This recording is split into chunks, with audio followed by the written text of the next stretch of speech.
اللہ تعالیٰ ایسی سوچ سے ایسی فکر سے بھی ہمیں محفوظ رکھے آمین. کہ مجمع واہ کرنے والا ہو تو پھر تو بات ہو، جہاں پہ 4 آدمی ہو تو پھر بندہ اللہ رسول کی بات نہ کرے. کیوں؟ یہ میرے آقا علیہ الصلوۃ والسلام کی سنت ہے. حضور علیہ الصلوۃ والسلام نے ایک آدمی کو بھی رب کا پیغام پہنچایا.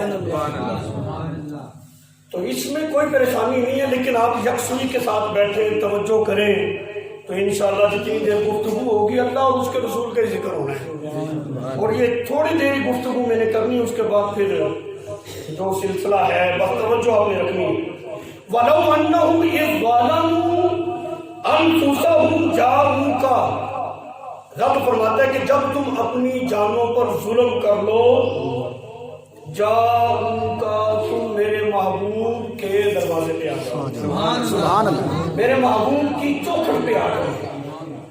دیکھو نا، اگر میں نے، آپ ذرا توجہ کریں، اگر آدمی کسی کا ملازم ہے، کسی کے پاس کام کرتا ہے، اگر اس کا نقصان ہو جائے تو اسی کے پاس ہی جانا ہے نا، اس نے جو مالک ہے.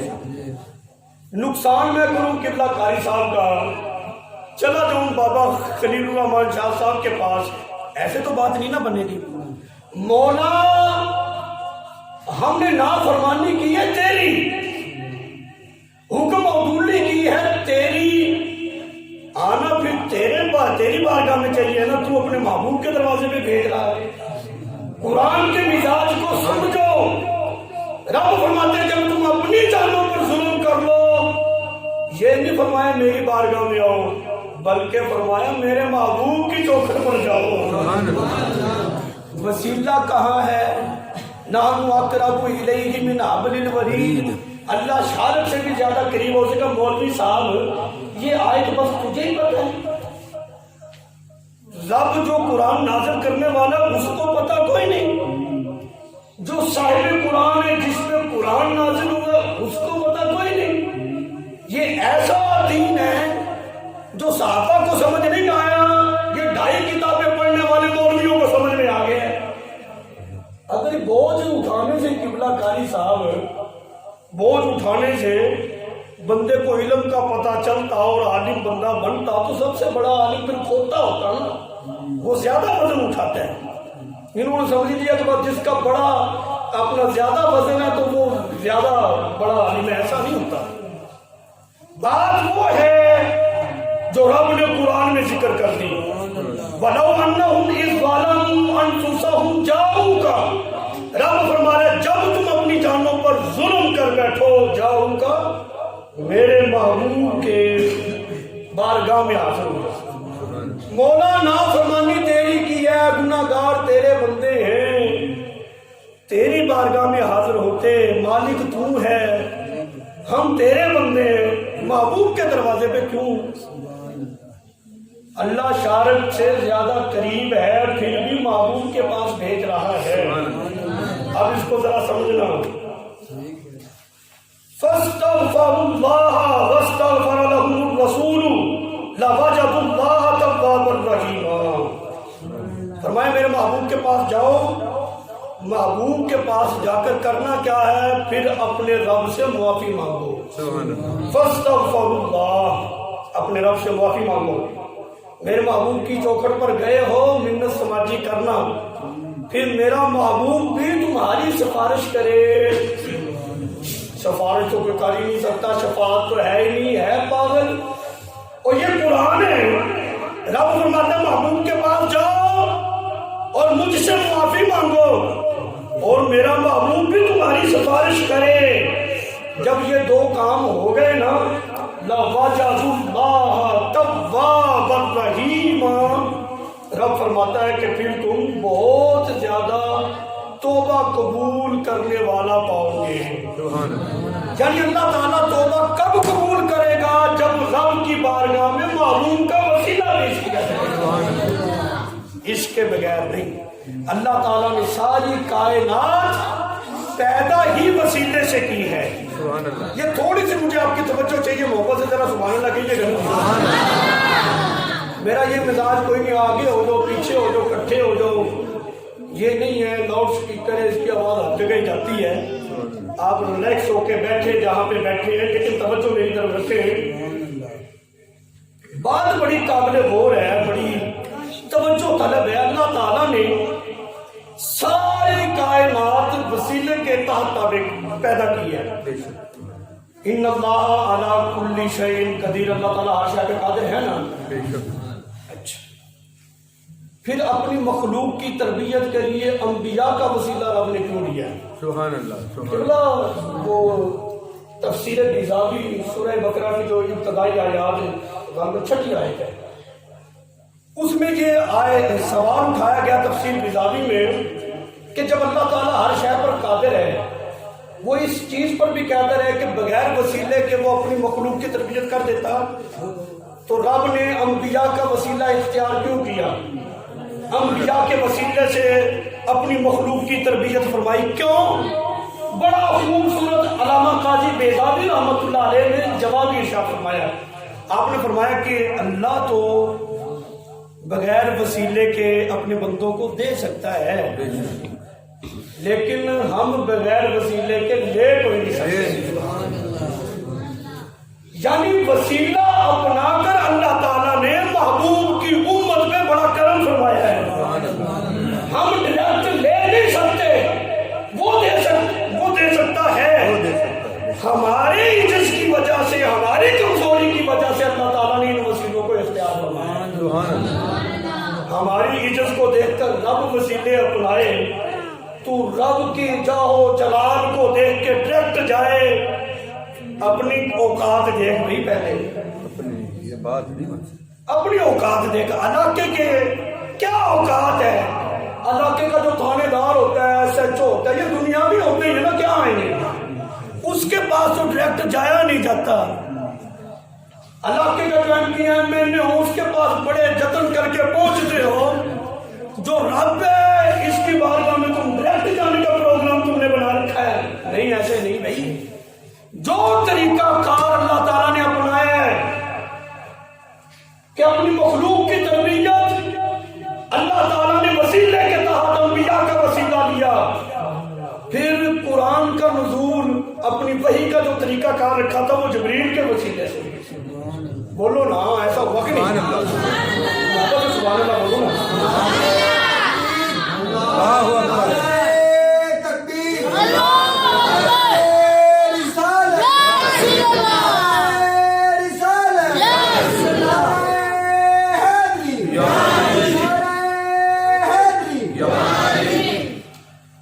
اچھا، بس میں نے یہی بات سمجھانی تھی کہ کائنات کا سارا نظام وسیلے کے تحت ہے.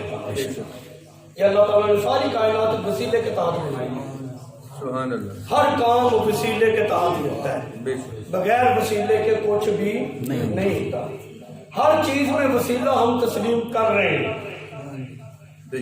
ہر چیز میں وسیلہ ہم تسلیم کرتے ہیں. نہ شرک ہے نہ بدعت ہے، نہ شرک ہے نہ بدعت ہے. اس میں ہمیں کچھ بھی نہیں ہوتا. ہم سارے سمجھتے ہیں کہ اولاد جو ہے وہ شادی کے بعد ہی ہوگی، شادی سے پہلے نہیں. ایسا ہے نا. کوئی آدمی کسی پیر صاحب کے پاس چلا جائے، دعا کر دو مولوی صاحب کہ اللہ تعالیٰ سونا جب پتر دے دے، اولاد دے دے. شادی ہوئی ہے، کہتا نہیں، کہتا جا پہلے شادی سے کر. کوئی یار شادی کیا، اولاد اللہ تعالیٰ نے دینی، آپ دعا کر دیں بس. آپ کہیں گے یہ پاگل ہو گیا، اس کا علاج کرو پہلے. ایسا ہے نا. پہلے اس وسیلے کو اپنایا جاتا ہے، شادی کی جاتی ہے، پھر رب کی بارگاہ میں عرض کی جاتی ہے کہ مولا تو اولاد دے دے. سبحان اللہ. کائنات کا سارا نظام ایک وسیلے کے تحت ہے. یہاں تک کہ ہم کھانا کھاتے ہیں نا جی، اس میں بھی وسیلہ ہے. روٹی بنے گی تو گندم، اس کا آٹا بنے گا، پھر اس کو آٹا بنائیں گے، پھر اس کو پکائیں گے، پھر ہاتھ کے وسیلے سے توڑ کر منہ تک جائیں گے. کھانے میں وسیلہ ہاتھ کا ہے، دیکھنے میں آنکھوں کا وسیلہ اختیار کرتے ہیں، چبانے میں دانتوں کا وسیلہ اختیار کرتے ہیں، پکڑنے میں ہاتھ کا وسیلہ، چلنے میں ٹانگوں کا وسیلہ. یعنی انسان اگر اپنے وجود میں غور و فکر کر لے، تفکر کر لے، تو اس کو پتہ چل جاتا ہے کہ میرا سارا وجود بھی ایک وسیلے کے تحت ہے.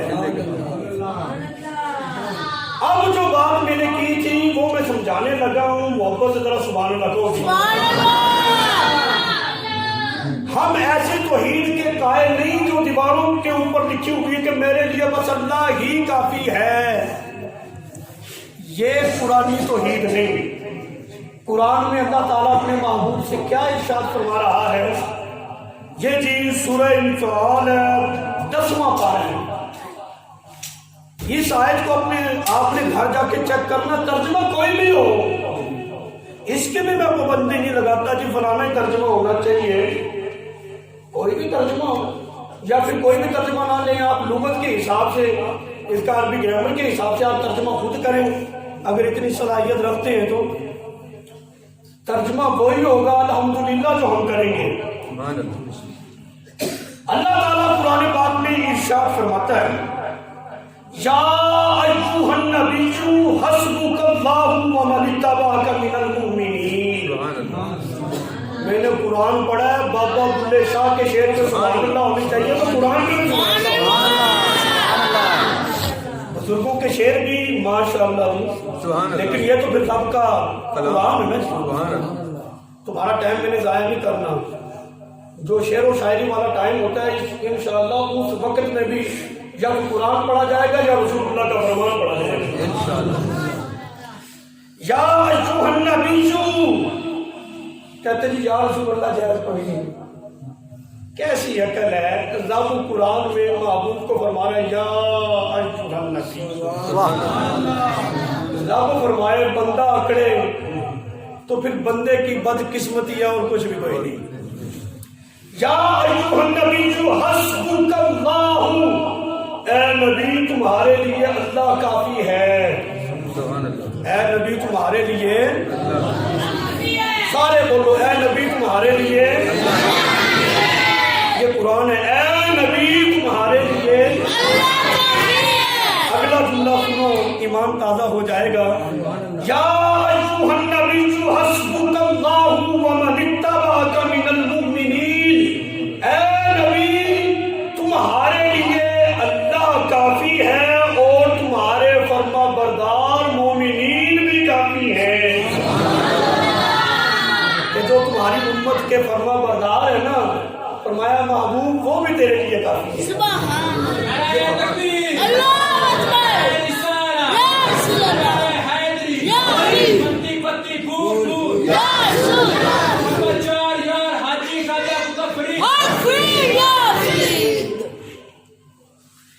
اچھا, اب اس بات کا تو آپ کو اندازہ ہو گیا ہے کہ یہ قرآن رب کا کلام ہے. سبحان اللہ. یہ قرآن کس کا کلام ہے جی؟ اللہ کا. اس قرآن کے اوپر یہ نہیں لکھا ہوا کہ یہ جماعت اہل سنت و جماعت حنفی بریلوی کی کتاب ہے, بلکہ یہ اللہ کی کتاب ہے. کس کی کتاب ہے جی؟ اللہ کی. یہ اللہ کی کتاب ہے, یہ کلام الہی ہے. رب فرما رہا ہے. اب مجھے یہ بتاؤ, رب کی ماننی ہے یا جنہوں نے 2.5 کتابیں پڑھی ہیں ان مولویوں کی ماننی ہے؟ اللہ کی ماننی. اللہ کی ہم نے ماننی ہے. یہ جو دیواروں میں لکھا ہوا ہے کہ میرے لیے بس اللہ ہی کافی ہے, یہ جملہ درست نہیں, بلکہ جو رب قرآن میں فرما رہا ہے یہ درست ہے. فرمایا محبوب آپ کے لیے اللہ بھی کافی ہے اور فرما بردار مومنین بھی کافی ہے. سبحان اللہ. اللہ اکبر.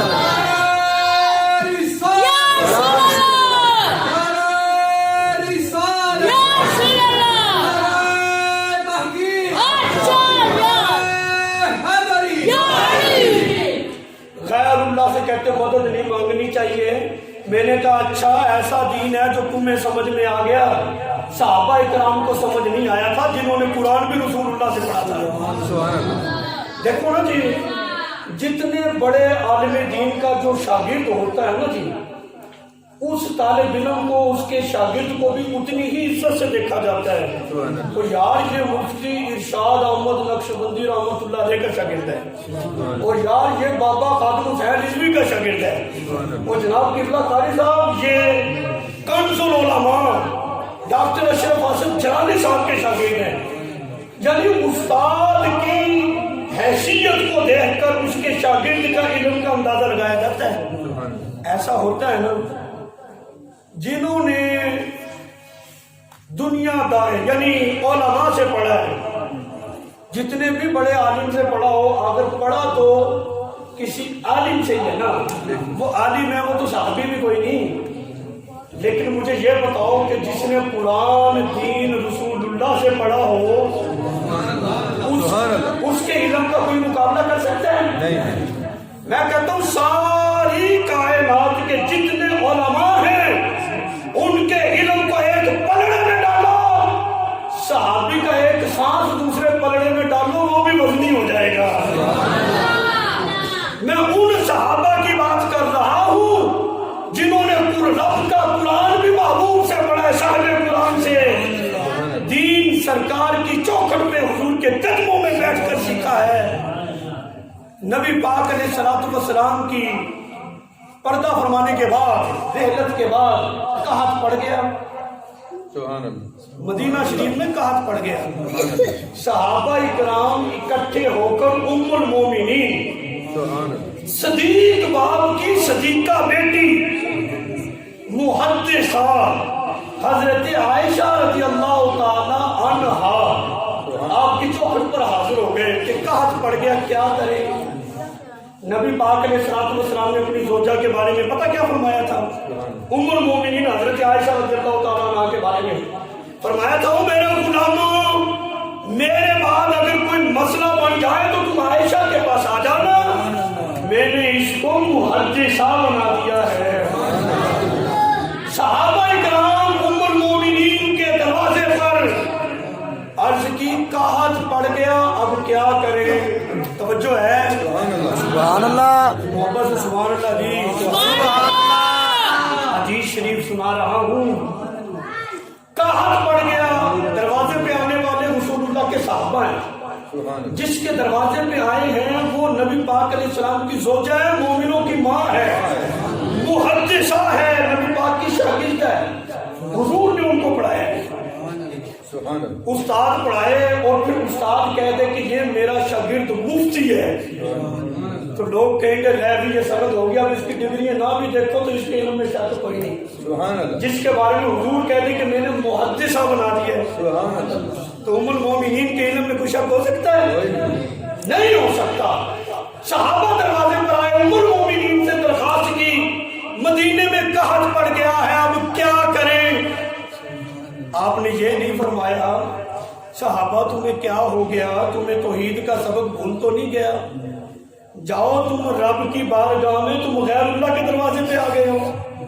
نہیں فرمایا، ایسے ہے نا کہ یہ نہیں فرمایا کہ تم غیر اللہ کے دروازے پر کیوں آئے ہو، نہیں، بلکہ یہ فرمایا کہ تم آ گئے ہو نا، چلو طریقہ میں بتا دیتی ہوں، قحط ختم ہو جائے گا، جاؤ نبی پاک علیہ الصلوۃ والسلام کے روضہ انور کی چھت تھوڑی سی کھول دو، رب رحمت کی بارش نازل فرما دے گا۔ اب یہ دیکھو صحابہ اکرام کی جماعت جب مشکل وقت آیا، اس مشکل کشائی کے لیے حضرت عائشہ کے پاس آئے، ام المومنین نے حضور کے دروازے پہ بھیج دیا ہے۔ یہ نہیں کہا کہ رب کی بارگاہ میں جاؤ، غیر اللہ کے پاس کیوں آ رہے ہو، توبہ نعوذ باللہ، یہ تو مٹی کا ڈھیر ہے، مٹی کا ڈھیر کیا دے گا؟ یہ اسلامی تعلیمات ہے، اسلام کی تعلیمات یہ نہیں۔ یہ تو بڑے خطرناک جملے ہیں، ان سے ایسے لوگوں کی صحبت سے بچا کرو، اپنے ایمان کی حفاظت کرو۔ دولت کی حفاظت کرتے ہو نا، اس کی تو اوقات ہی نہیں، آئی اور چلی جائے گی، یہ وفادار نہیں ہے۔ خدا کی قسم اپنے ایمان کی حفاظت کرنا، یہ اتنا وفادار ہے، یہ قبر میں بھی تمہارے ساتھ جائے گا اور تمہاری حفاظت فرمائے گا۔ فرمایا جاؤ حضور علیہ الصلوۃ والسلام کے روضہ انور پر، حدیث نہ ہو، ذمہ دار پوری ذمہ داری سے بات کر رہا ہوں، چھت تھوڑی سی کھول دو، رب رحمت کی بارش نازل فرما دے گا۔ صحابہ کرام نے نبی پاک علیہ السلام کے روضہ انور کی چھت کو تھوڑا سا کھولا، صحابہ فرماتے ہیں چھت کھولنے میں دیر لگی، بارش رحمت کی آنے میں کوئی دیر نہیں لگی۔ جیسے ہی بادلوں نے حضور علیہ الصلوۃ والسلام کے مبارک مزار کی زیارت کی، چھما چھم رحمت کی بارش ہو گئی۔ یہ دین ہے یہ صحابہ کرام نے دین ہم تک پہنچایا تھا، کتنی اس کے اندر لوگوں نے تبدیلیاں کر دی.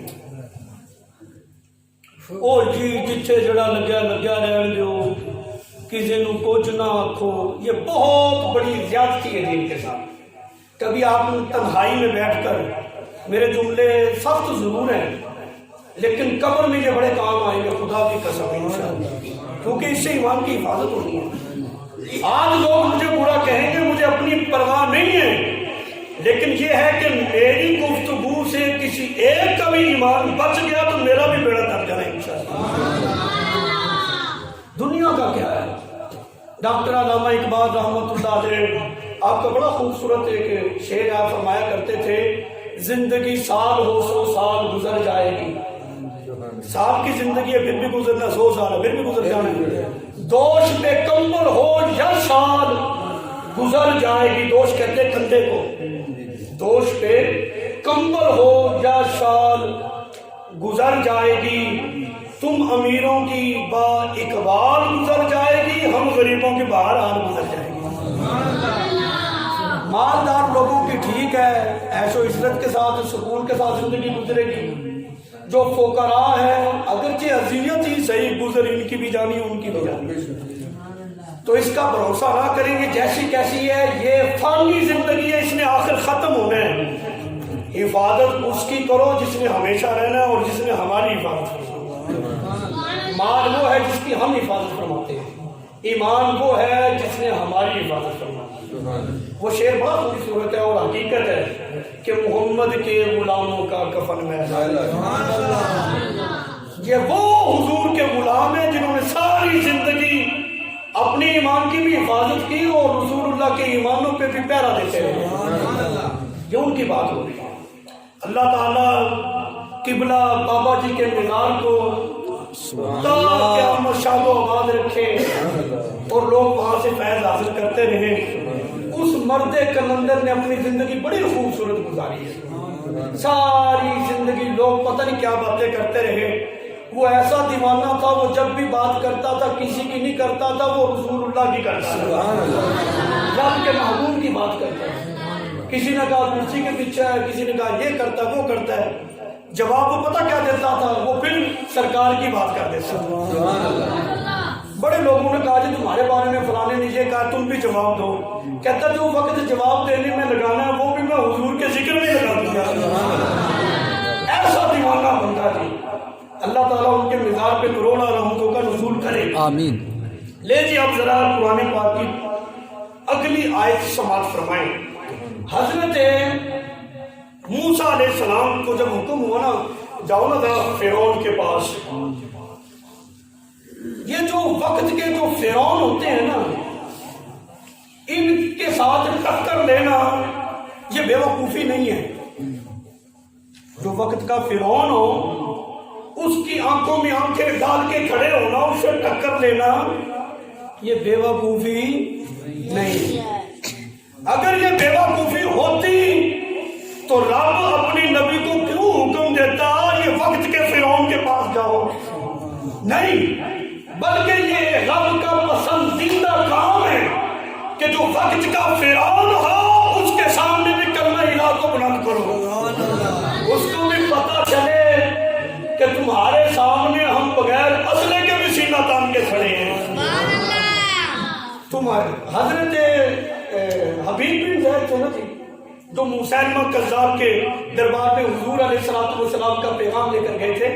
اس نے کہا تھا نا کہ ہم اس طرح کرتے کمپرومائز کرو، شہر کے نبی تم بنو، پنڈا تھانا میں بن جانا، یا پھر اس طرح کر لو کہ جب تک آپ نبی آپ کے بعد میں نبی ہوں.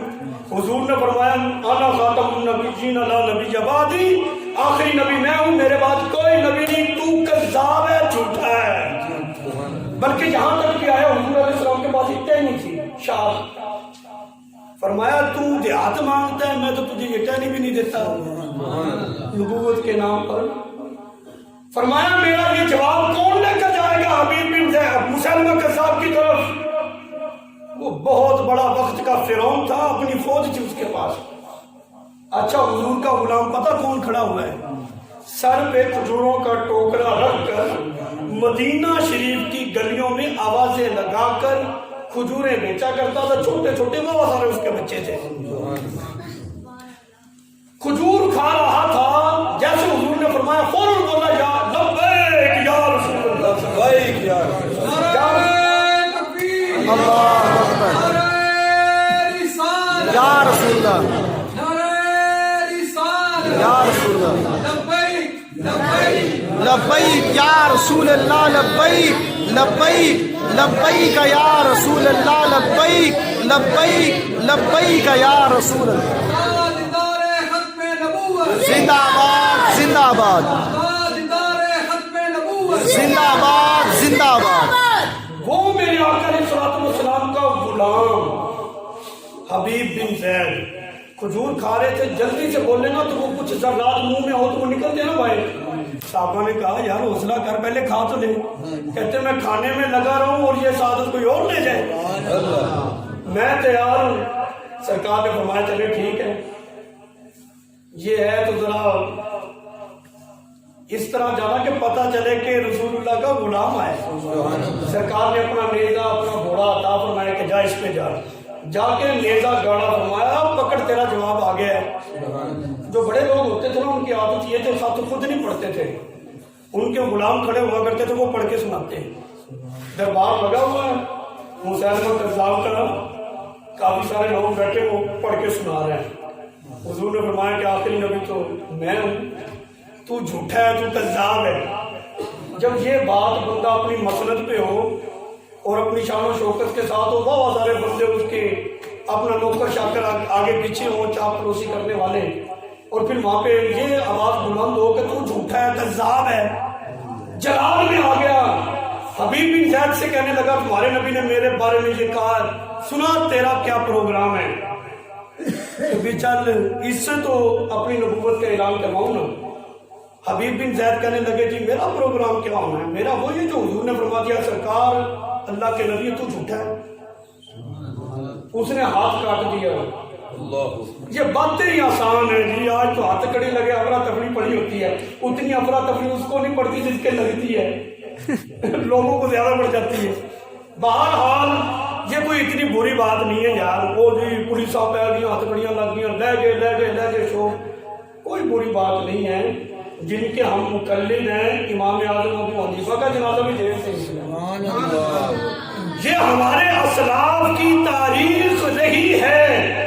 کلمہ حق کو وہ بلند کرتے رہے ہیں اور یہ جیلوں کی اوقات کیا ہے. شناخیں بنا اللہ والوں کے ایمان کو کمزور کر سکتی ہیں، ان سے کچھ بھی نہیں ہوتا. بہرحال کہا نبی تو سرکار ہے، تو جھوٹا ہے، پروگرام کیا ہونا ہے. ہاتھ کاٹ دیا، کٹا ہوا ہاتھ سامنے پڑا، خون کے فوارے چل رہے. کہتا ہاں اب بتا کیا پروگرام ہے. کہتے نبی تو سرکار ہے، محبوب خدا تو وہی ہے، تو جھوٹا ہے، کذاب ہے. پھر ہاتھ بھی کاٹ دیا. ہاتھ کٹے ہوئے سامنے پڑے، خون بہ رہا ہے. کہتا پھر سناؤ. میں مختصر کر رہا ہوں. اس نے خنجر گردن پہ رکھا، حبیب بن زید کی گردن پہ. کہنے لگا اب بتا تیرا کیا پروگرام ہے. مورخین نے لکھا ہے کہ مسلمہ کذاب کا ہاتھ تو کانپ رہا تھا، لیکن وہ رسول اللہ کا غلام بڑی جرأت کے ساتھ کھڑے ہو کر کہہ رہا تھا نبی تو سرکار ہے، تو جھوٹا ہے.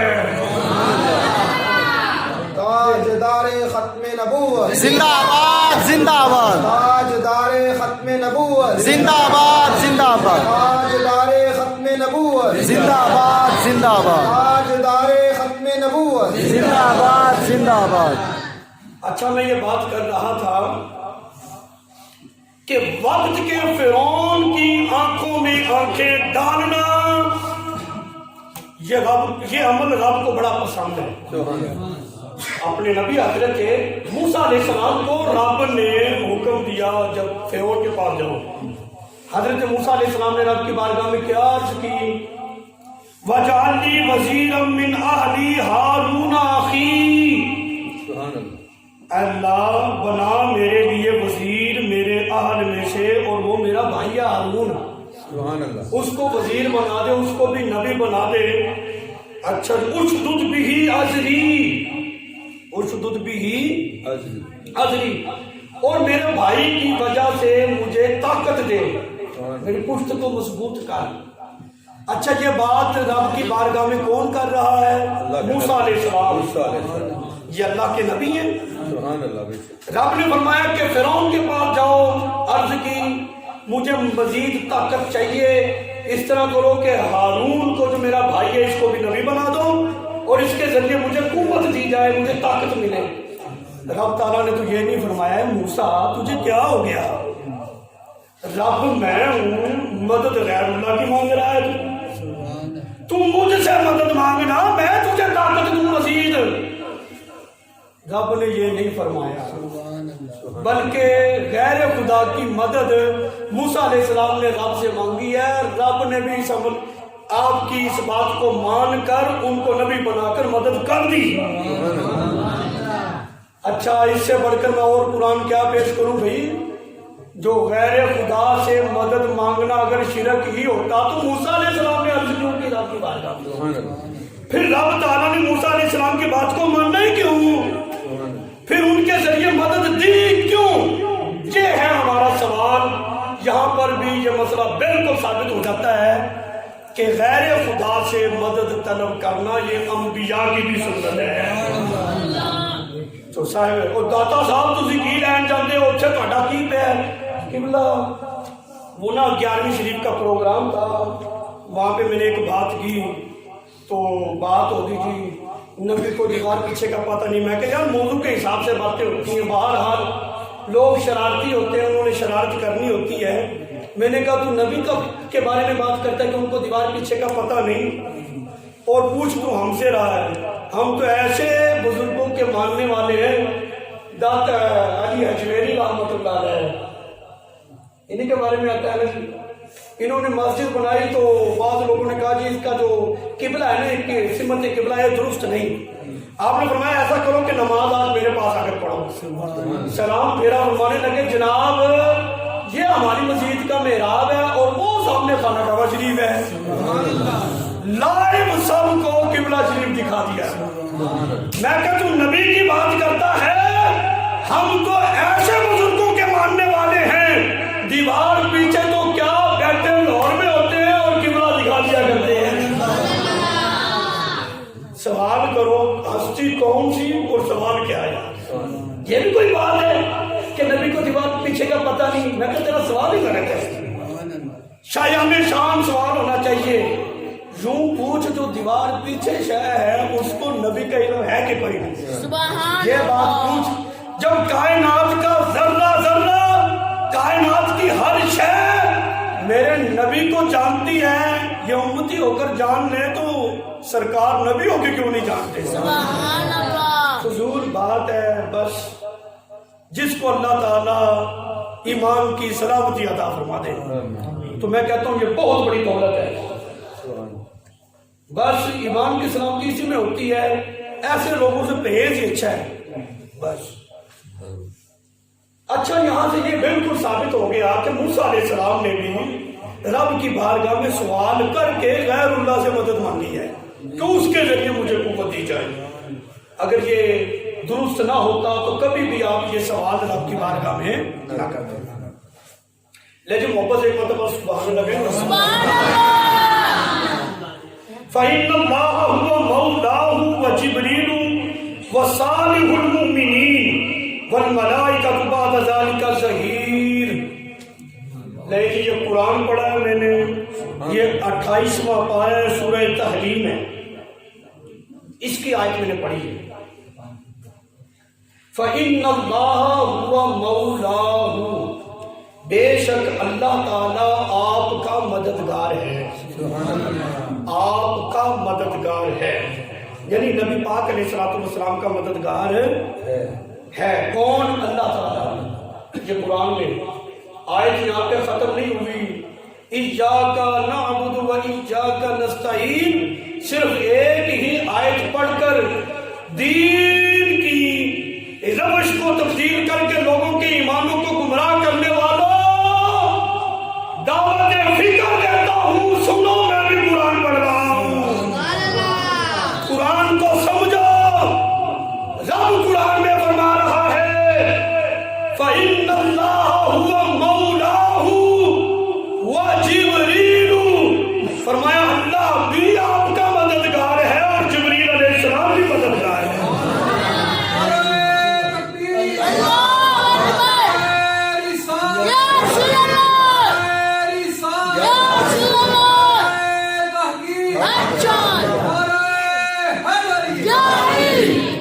قرآن پاک میرے پاس ہے لیکن یہ ترجمے والا نہیں ہے.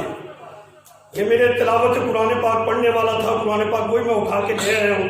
ذرا آسانی رہتی ہے, اس کو جیب میں بھی ڈال لیا جاتا ہے. بات یہ ہے, مجھے یہ بتاؤ جبریل علیہ السلام اللہ ہے غیر اللہ ہے؟ رب فرما رہا ہے کہ آپ کا مددگار اللہ ہے اور جبریل علیہ السلام بھی آپ کے مددگار ہیں. آیت ختم نہیں ہوئی, آگے بھی قرآن ہے وَصَالِحُ الْمُؤْمِنِينَ. رب فرماتا ہے محبوب جو متقی پرہیزگار ایمان والے ہیں وہ بھی مددگار ہیں آپ کے.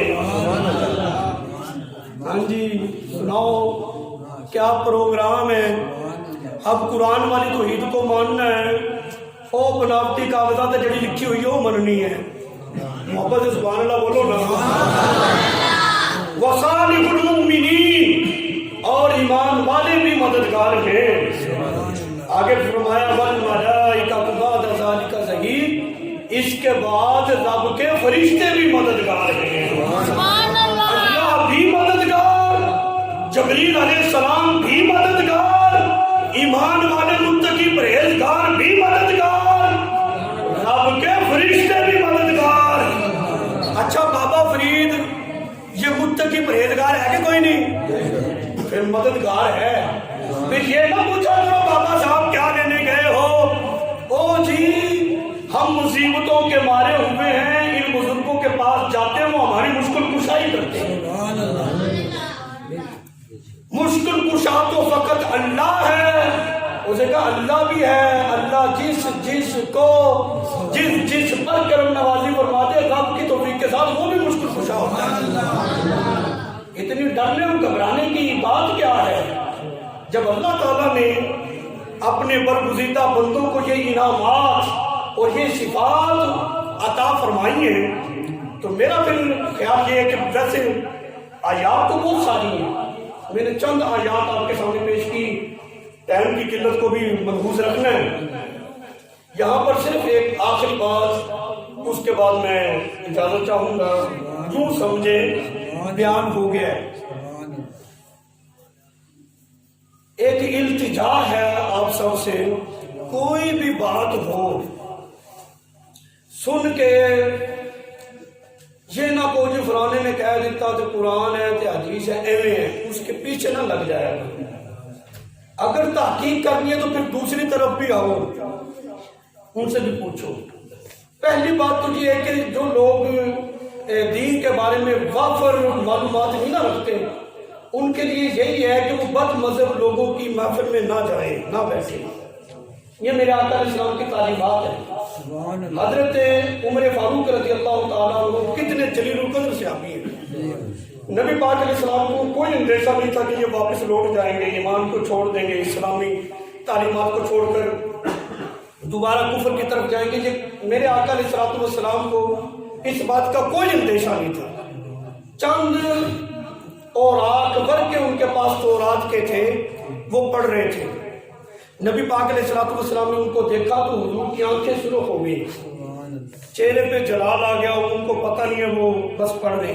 حضرت ابوبکر صدیق نے دیکھا نا, کہنے لگے عمر تیری ماں تجھے روئے, تجھے پتہ نہیں حضور ناراض ہو رہے ہیں اور تو تورات پڑھ رہا ہے. عرض کی یا رسول اللہ صلی اللہ علیہ وسلم میں معافی چاہتا ہوں, ہم جو ہے وہ ایسی بات نہیں ہے, ہم یہ اسلام کو بالکل مکمل طور پر مانتے ہیں. میں تو تورات میں بھی آپ کی شانیں ڈھونڈ رہا ہوں. میرے آقا علیہ السلام نے فرمایا کہ عمر اگر میری موجودگی میں, حضور نے فرمایا جملہ چیک کرو, فرمایا عمر میری موجودگی میں اگر موسیٰ علیہ السلام تشریف لے آئے اور تم مجھے چھوڑ کر ان کے پاس چلے جاؤ تو تم سب کے سب گمراہ ہو جاؤ گے. اللہ کے نبی ہیں موسیٰ علیہ السلام, حضور نے فرمایا کہ تم مجھے چھوڑ کر, میرا دین چھوڑ کر اس طرف جاؤ گے تم سب کے سب گمراہ ہو جاؤ گے. بلکہ یہ فرمایا کہ اگر موسیٰ علیہ السلام میری حیاتی میں آ بھی جاتے, میرے امتی ہونے کے علاوہ ان کے پاس کوئی چارہ نہ ہوتا.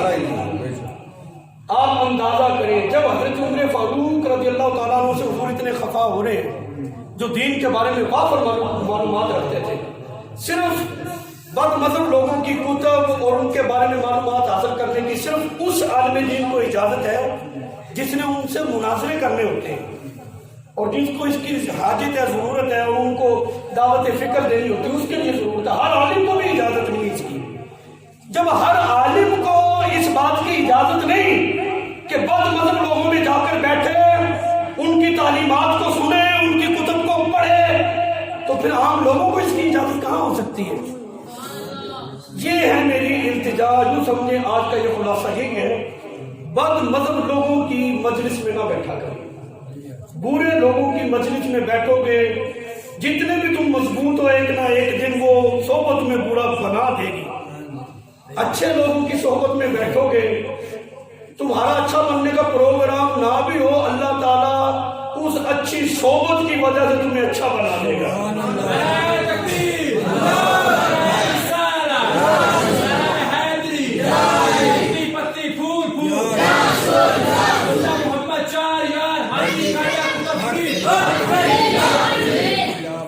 بندے کو کم از کم اپنے ایمان پہ اتنا اعتماد تو ہونا چاہیے کہ نہیں یار جو کچھ ہم کر رہے ہیں یہ درست ہے. تو اتنا تو بندے کو اعتماد ہونا چاہیے. ایمان میں اتنا ہی شک ہے کبھی اس کے پاس بیٹھ رہے ہو کبھی اس کے پاس بیٹھ رہے ہو. جب ایک مستند آدمی جو تمہارے پاس ہے اور مل جل کے اس کے اخراجات کو پورا کر رہے ہو پھر اسی کی سنو نا. پھر کیا ضرورت ہے جو مستند بھی نہیں اور جن کے پاس کوئی ڈگری بھی نہیں پھر ان کے پاس سننے کا کیا فائدہ ہے؟ تو ان چیزوں سے بچا کرو. اللہ تعالیٰ میرا اور آپ کا حامی و ناصر